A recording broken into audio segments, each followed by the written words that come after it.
Seguindo em frente, pessoal, vamos falar um pouquinho agora sobre uma base teórica, uma recapitulação da base teórica, antes de falarmos sobre os métodos em si. Então vamos falar um pouquinho sobre os coeficientes adimensionais, as fontes de perdas e os números de Reynolds e Mach. Esses três tópicos vão nos dar uma base bem interessante para aí sim a gente começar a falar dos métodos. A gente vai ver vários métodos: espetuador, elemento de par, projeto mínimo energia e semi-empírico. Relembrando, nós já vimos isso no módulo 1 do nosso curso de projeto conceitual de hélice.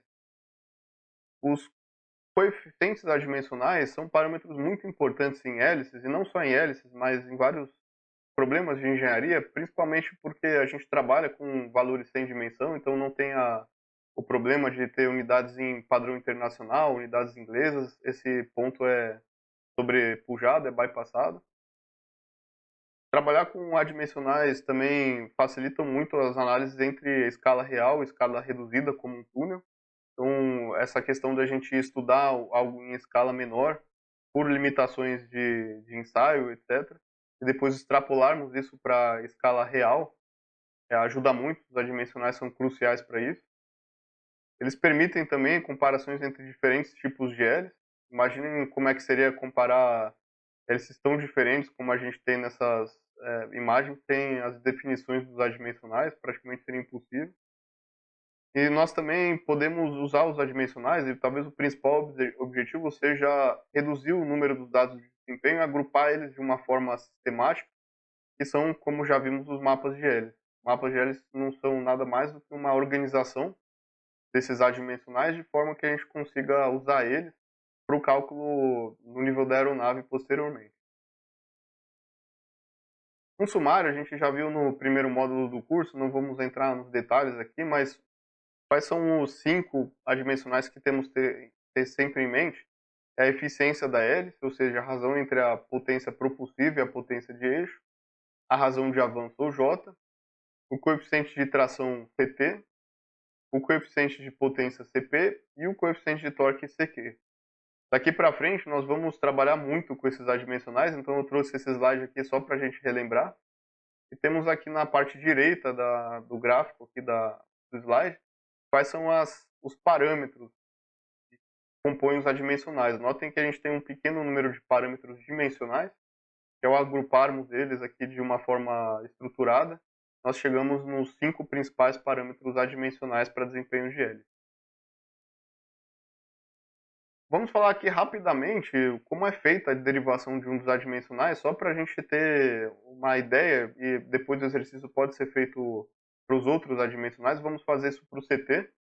Nesse link na página do MIT a gente tem mais detalhes de como essa dimensionalização foi feita, mas basicamente a gente parte de uma meta de expressar a tração, aqui o T maiúsculo, como uma função do diâmetro, da rotação, a densidade, a viscosidade, o módulo de elasticidade do fluido K e a velocidade de voo. Então a gente expressa a tração como uma constante e vamos colocar aqui uma letra exponencial em cada um desses pontos aqui. Esse E também é exponencial. Então D elevado a A, N elevado a B, O elevado a C, etc. E na forma dimensional, nós vamos então trabalhar com o sistema MLT, ou seja, massa, comprimento e tempo. Dessa forma, a tração ela pode ser representada por um MLT elevado a menos 2, e vamos fazendo isso com todas essas unidades da mesma forma. Então, o diâmetro, por exemplo, vira um comprimento elevado a rotação vira um tempo elevado a menos b, é inverso do tempo, né? Fazemos isso da mesma forma para todos os parâmetros. E através da consistência dimensional de massa, comprimento e tempo, nós conseguimos escrever essas equações. 1 igual a C mais E para a massa, e da mesma forma conseguimos escrever equações para comprimento e tempo. Dessa forma, a gente consegue isolar os exponenciais A, B e C em função de E, D e F. E, finalmente, nós conseguimos escrever, então, a tração em função de uma constante e, recapitulando, a mesma equação que está aqui na primeira parte da página.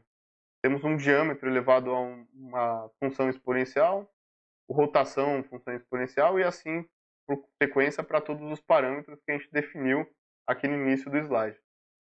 E reorganizando esses termos, nós chegamos numa fórmula que é a tração é igual a rotação, desculpe, a densidade vezes a rotação ao quadrado, aqui em termos de RPS ou Hertz, o diâmetro à quarta potência, uma constante, e nós podemos reagrupar o que não está já representado nesses primeiros parâmetros em três grandes grupos.